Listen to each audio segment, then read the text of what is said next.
Good afternoon, everyone, and welcome to Championship Monday here on Curling Stadium. Only 3 games and 4 teams remain in the hunt at this year's RBC Dominion Securities Western Showdown, and we are going to be bringing you semifinal action between Matt Dunstone and Brad Jacobs. Jim Nix here with Rory McCusker on a mic, and Connor Sims and Rory handling the production and cameras. This should be a great one, Rory. Absolutely. These are two teams I've always kind of thought of as having similar play styles. 2 skips anyway. I've always thought of Jacobs as kind of like a no-nonsense kind of skip. I'm not saying he doesn't love rocks in play, but as soon as things get a little squirrely, the run backs and peels start coming. And then same with Matt Dunstone. Matt Dunstone's someone who likes to control hammer, not specifically super high scoring games when it comes to Team Dunstone games. Yeah, it should be a treat. These are 2 of the best teams in the country, no doubt. And here they meet in the semifinal in Swift Current. Yeah, and they both are coming off fairly convincing semifinal wins. Dunstone defeating Brad Gushu 7-3 in his game with a 4 in the 6th, and Jacobs handled Ryland Clyder from here in Saskatchewan 9-3 in that game. So both teams on a bit of a high as they come to the semifinal action. Yeah, this Jacobs team. Connor just missed it, but I saw in my case, you can see Dunstone just laughing. It's because Ben Hebert missed his draw and responded with 3 massive broom slams. It was quite a treat. Sorry that the folks at home couldn't see that. But anyway, sorry, a little distracted. But 2 really passionate teams. And I just get a kick out of Dunny and Brad just having a laugh in the house over that. The intern hit now, right on the nose. Ryan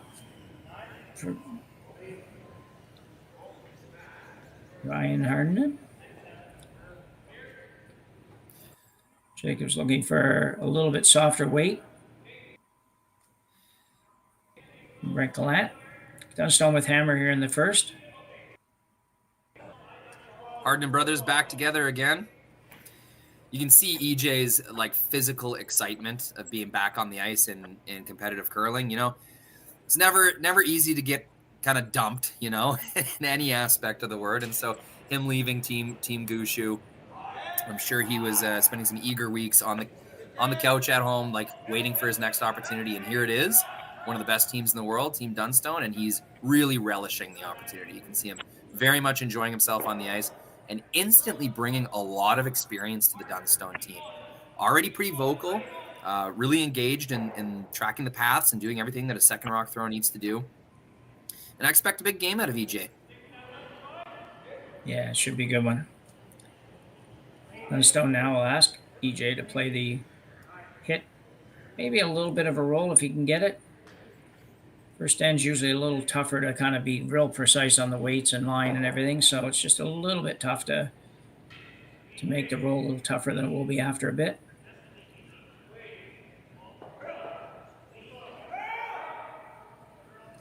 Ryan Herndon looking to make this one curl a little bit. Doesn't look like he's going to quite get there. Might hang around, though. It's a fantastic shot with hammer, getting way out on the wing like that, especially with another counter down the center line. Jacobs will have a lot of work to do to prevent Dunstone from having a shot for 2. Yeah, a little bit safer here, too. We talked a couple times about the circles or rocks, whichever way you want to word it, just being a little less lively than in some facilities, and they're fine. It's just you just have to realize what you have to hit of the stone to get a roll, and teams have zeroed in on that a little bit the last few draws. Certainly, I've seen people be a little more accurate in where they have to hit, as opposed to the first part of the week. Jacobs now asks Gallant to peel off this guard.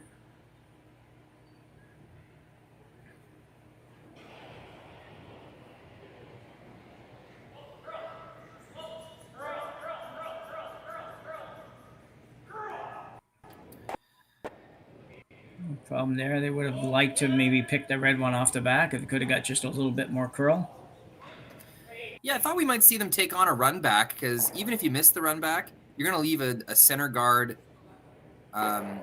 that isn't covering the red Dunstone rock. So I thought we might see them take on a run back there, but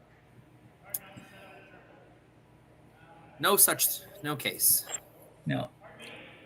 Well, I'm probably thinking too, if we can get the back one, that's pretty good as well. So Yeah, true. yeah, Dunstone looking to split the house up here. It's early enough in the end. It's tough to, I think here you're still hoping to get a 2, not necessarily get 3, just because you have 3 in right now. Because there's somewhere somebody's probably going to make a double, at least one.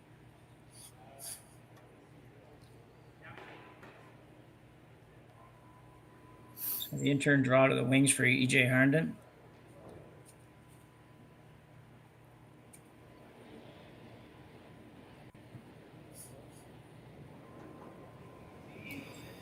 First end, these are a bit challenging. You're not throwing a lot of these in your pregame practice. Not a lot of teams do, I guess. So crossing the good stuff with the fresh stuff. Always a bit of a challenge to throw and sweep. So now it's in the more glidey path. And as it finishes up, it'll get more into the grabby stuff once again. So not exactly where it was called, but a fine spot. Yes, and absolutely love the technical terms for the game. We don't hear those all that often, so that was great.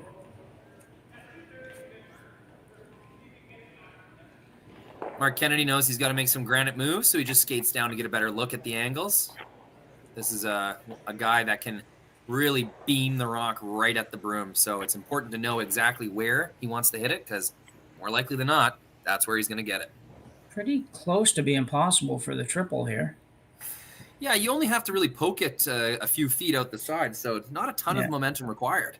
Yeah, it's probably going to hit the backside of it. So, yeah, that would be definite possibility. Watch for a lot of rotation on this stone. Oh, they're throwing the Mark's out turn. A little flatter, I guess. Buoys are sort of the same. They kind of just unwind little what. They just don't really no elevation hardly at all. It's interesting to watch. So Colton Lott will look to hit this and hopefully roll away a little bit.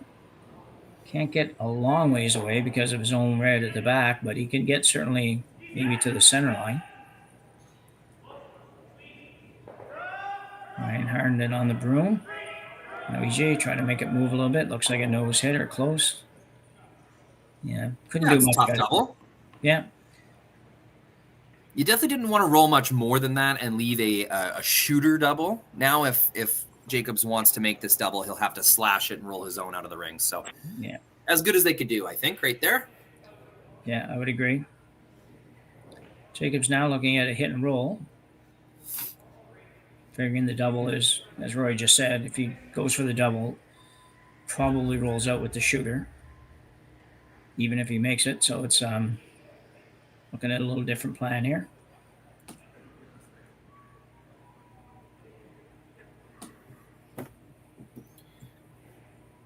Yeah, they must think it's more valuable to it's going to be more advantageous to get their shooter in a tough spot to remove more than it would be making this slash. You're serving up the blank on a silver platter if you make the slash double. So this call makes sense, especially on his first one. Why not give it a try?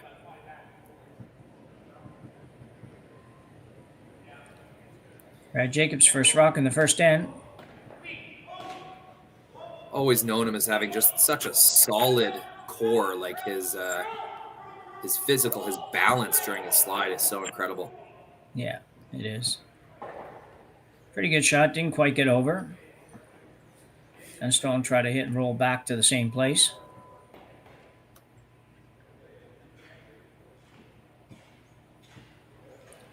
Looking fairly good at this point to get us 2. You might see Jacobs take a run at the double the next time around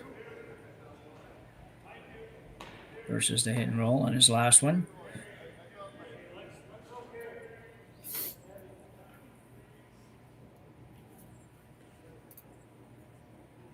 I want to take this time to say hello and welcome and thank you to our 820 viewers right now. That number is going to increase throughout the game.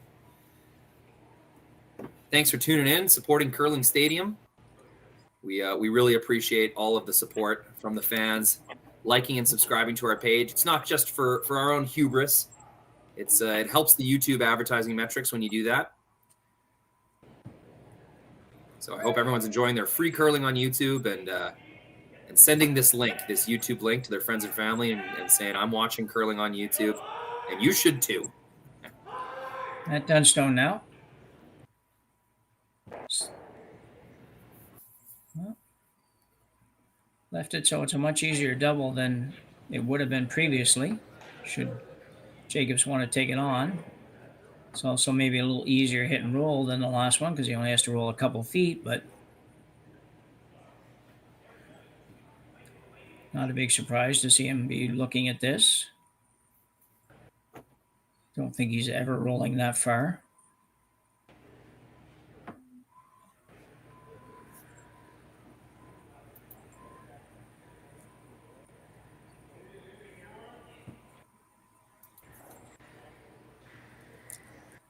Just checking in on the chat, seeing a lot of Sault Ste. Marie representation in the chat. Love that. A little bit of information. Our producer, our switcher, and guy directing the stream right now, Connor Sims, also a Sault Ste. Marie guy. So a lot of support there and a lot to cheer for because you got the Hardin brothers on one team. And Gail Yee reminds us, you know, it's so great to see the Hardins together again in this battle versus cousin Brad Jacobs. So a lot of Sault Ste. Marie on the ice and on the switchboard right now. So Jacobs now going after this double. Trying to get out of this end with just a blank end probably. Be a very big success, I think. He's going to be close, and he will jam it. So a bit of bad luck. Dunstone now with a draw for two here in the first end. Just has to hit the paint.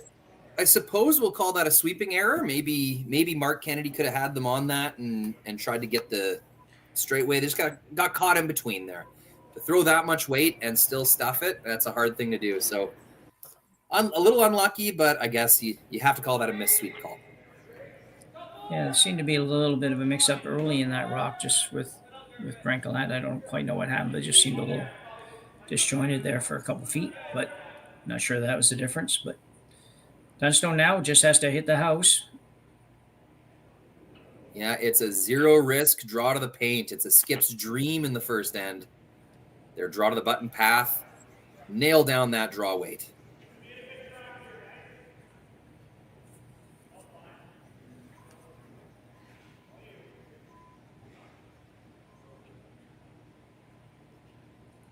He's working fairly hard actually to get this one there, but he will get there. End up in the 8-foot.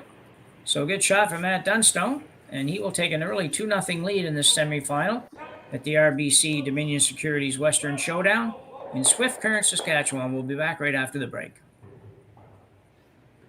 So with the impact to my business and income, will this delay my retirement? I know you're worried, Marshall, but based on the original plan we came up with, you're only about 6 months behind. I thought it would be years, not months. You should feel good. Remember, you've got a plan. Thanks. With change comes questions. See the impact of your money decisions before you make them with RBC Wealth Plan.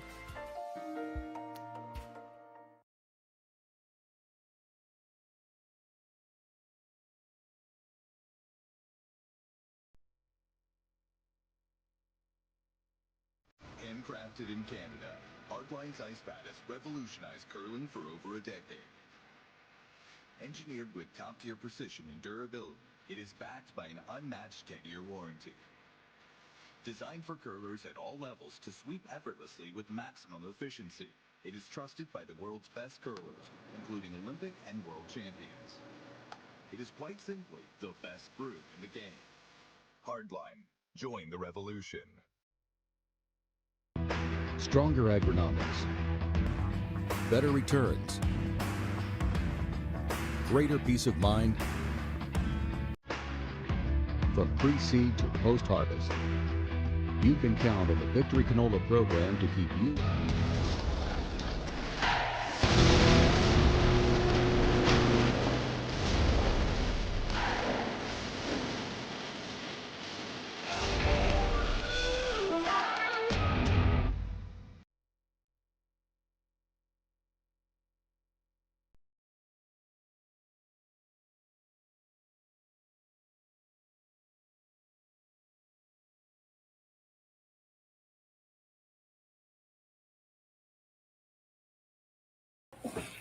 So we're back for end number 2 here in our semifinal action between Dunstone and Jacobs.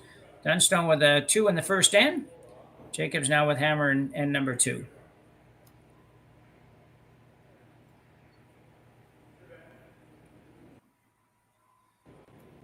Yeah, I had a rock slip into the rings for Dunstone, or maybe they were trying to put it in the rings and it came up light. I actually honestly wasn't paying much attention.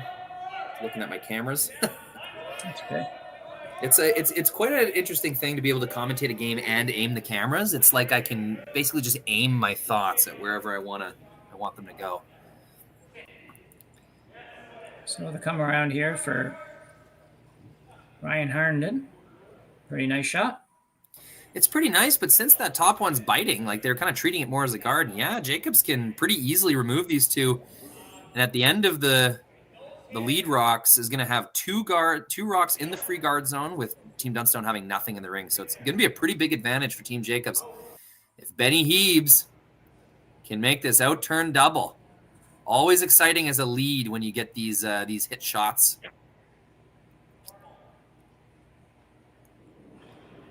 I'm testing out Benny's intern a little bit this week. I saw we had a couple games of his where they did actually ask him to throw an intern instead of an out-turn, which was odd. But not for this kind of a shot. Looks pretty close. Looking for the double and maybe a roll. Looks like it's going to stack it up a little bit. So yeah, almost. Yeah. Pretty good effort from Benny. Yeah, just a hair less curl. Would have had exactly what he wanted. Dunstone will come up with a guard. Ben Hebert from Saskatchewan originally. He's been in Calgary for quite a few years, but always fun when he comes back to the province. There's more than a few Ben Hebert fans here in Sask. I'm sure he's got lots of family as well. Probably a Rough Rider fan, I would imagine. I think I've seen that in the past. Yeah, he had a friendship with Bo Levi Mitchell of the Calgary Stampeders for quite a few years. And he's lived in Calgary a while. I wonder if his fandom has swayed. He better not admit it here in Swift Current. But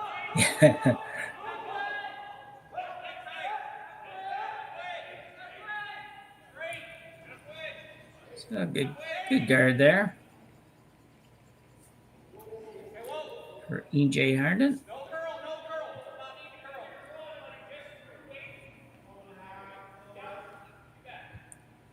Quite a bit of front-end brother action this weekend. We had the Marsh brothers with McEwen this morning and the Harnden brothers this afternoon with Dunstone.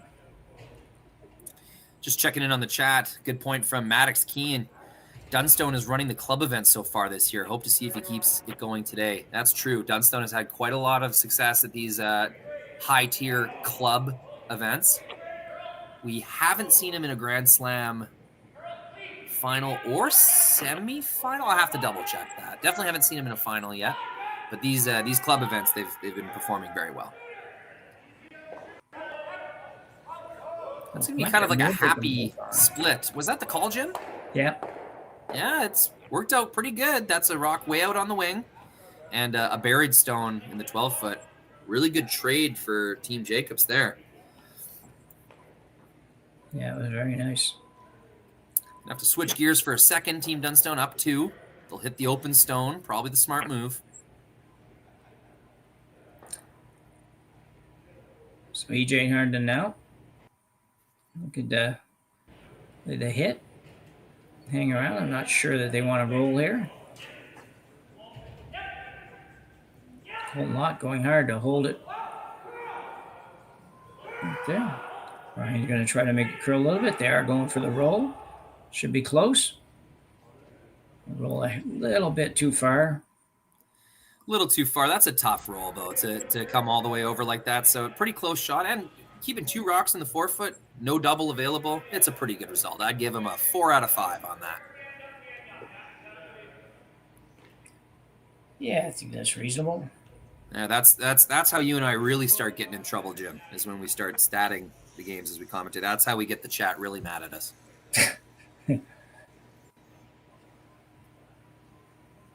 Curling stats, of course, extremely subjective. Whenever you see those numbers on TV, just take them with a grain of salt. It's just human beings doing that work. I speak from experience. I used to run the stats at the Grand Slam of curling, and the angry messages I would get from you have my son in the 60s. He had a perfect game.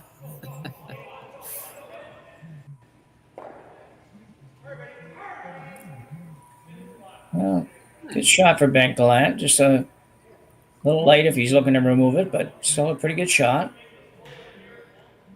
Yeah, I'm surprised at that weight choice because it seems like that was intentional.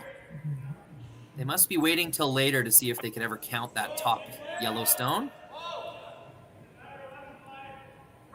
Really good positioning that the shooter, though. That's going to be tough to remove. Yeah, Dunstone pretty well has to roll towards the yellow corner. Yeah, with a jam on either side of it. You nose it, you jam, and if you get half of it, you jam. So really specific spot Colton's got to hit here.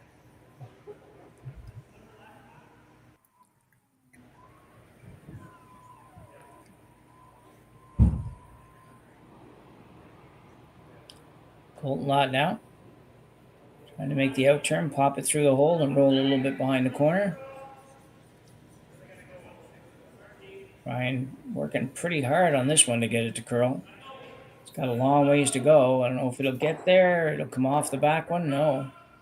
And roll out. Even worse, Jim, the shooter rolls right out. Wow. Definitely not good. Kind of two bad outcomes from that. The jam and the rollout. Yeah, Colton's not happy with himself there. No, it's a specific shot. It was a tough one, but it was a big one, and he knows it. Yeah. Seen a lot of Go Team Dunstone out in the chat here in Manitoba representing. I'm not going to read everyone's account name, but I'll give you guys a little rundown of where people are tuning in from. I'm seeing Delta BC, Mully from Aztec Safety and Lloydminster, Selkirk, Manitoba, Gimli, Manitoba, a lot of Sault Ste. Marie. Seeing Moose Jaw, Saskatchewan, St. Catharines, Ontario. Watching from New Brunswick at work. Shh, don't tell my boss. No, we won't, Abby. Love to see where everyone's tuning in from and just how far and wide the curling fandom really is. Mark Kennedy now. Swing a hit. Let's rock it back of the 8-foot. And turned around a little bit here. Jacob's in pretty good shape now. Having said that, most stuff is behind the tee line, and Dunstone could still escape this. Good shot by Kennedy. Just a little roll there, Jim. Thought they might go all the way to the wing. Yeah.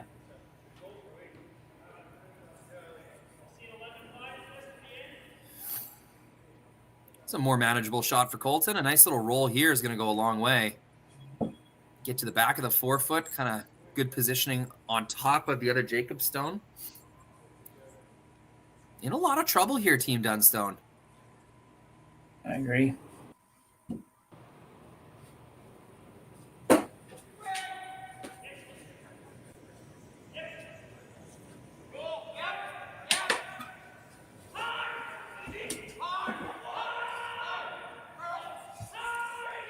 Trying to get a little roll really close. Kind of lost its handle and really started curling at the end. Like they had trouble managing that one clean through to the very end of the throw. A bit of a change in ice conditions I've noticed just today, Jim, especially doing the quarterfinal and just what I've seen so far here. A little more jump in the ice. The rocks are grabbing a little bit more. Teams are going to have to throw more rotation and be extra attentive on the sweep if they're going to manage this kind of change in the ice conditions on Monday here.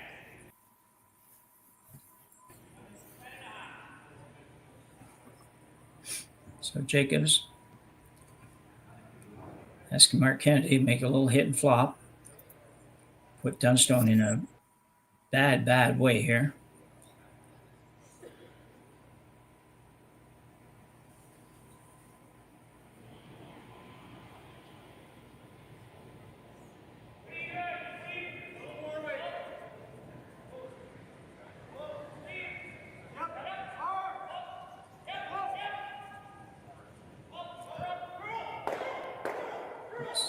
A little bit too far, maybe.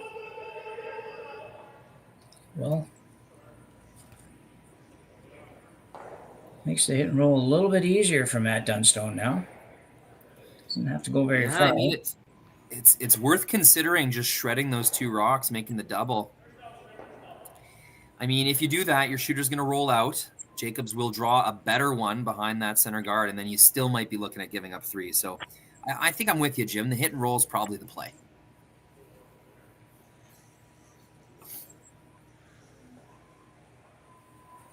Probably an overroll, like to more of the center line side. Show Jacobs a little more of the out turn. Set up the jam on the yellow. They are looking at just making the double as well. There's nothing wrong with that, especially with the 2-point lead.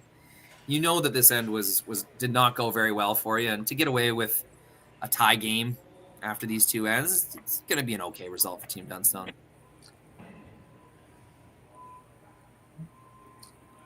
Yes, yeah. If you can make the double and stay there and have Brad have to play it, then it's not a bad effort at all. If you roll out, then Jacobs comes around the guard, and you still might be looking at 3 by the time you're done. But you can see Dunstone kind of taking his jacket off, got caught on his sleeves. That's my least favorite part about skipping is constantly taking that thing off and your gloves and, dropping your just managing the jacket and the gloves. It's frustrating stuff. Yeah. Feel for him.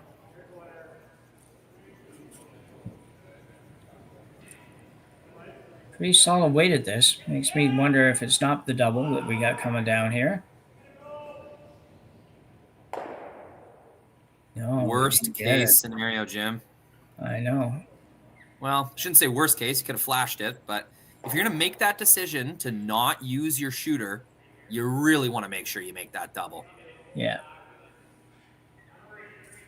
And that, for these guys, that was a pretty simple double, too. That really wasn't a shot that should have caused a miss for sure.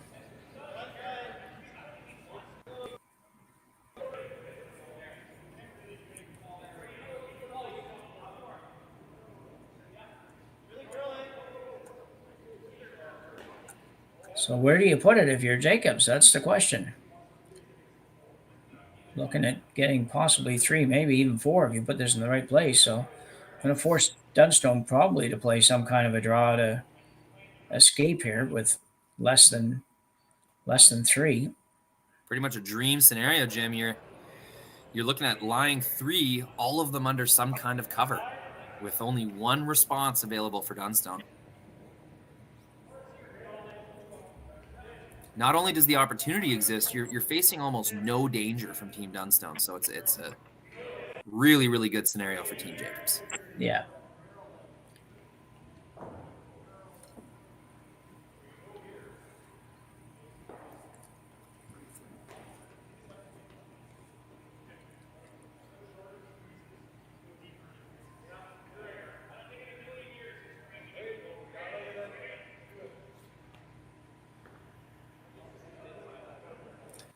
So if I decided on a draw, basically, well, I guess maybe they haven't decided. I thought they had decided they were going top 8 around there, but doesn't look like maybe they have. I guess what's the fear of coming to the forefoot? They think there might be a run double? No, the only thing I could think is if you're a little bit afraid that Dunstone comes down and sits on yours and you can't bring those other 2 rocks into play. So that's the only thing I can see. I don't. Yeah, that's still available though, no matter where they put this. Well, yeah. Yeah, they just think going open is the more conservative play. Worst case, they'll leave a double and at least be a shot for 2. Yeah, and if you get it over there far enough, you should be. And should be a little bit of a tough double at least. Not the easiest draw in the world. This will in the second end here, the middle of the ice. Kind of the same thing that they were dealing with in the first end. It kind of goes from fresh stuff to good stuff and then back to fresh. So always tough to manage the weight on these.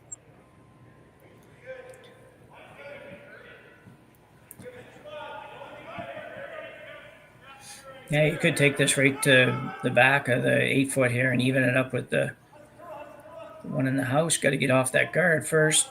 It will, but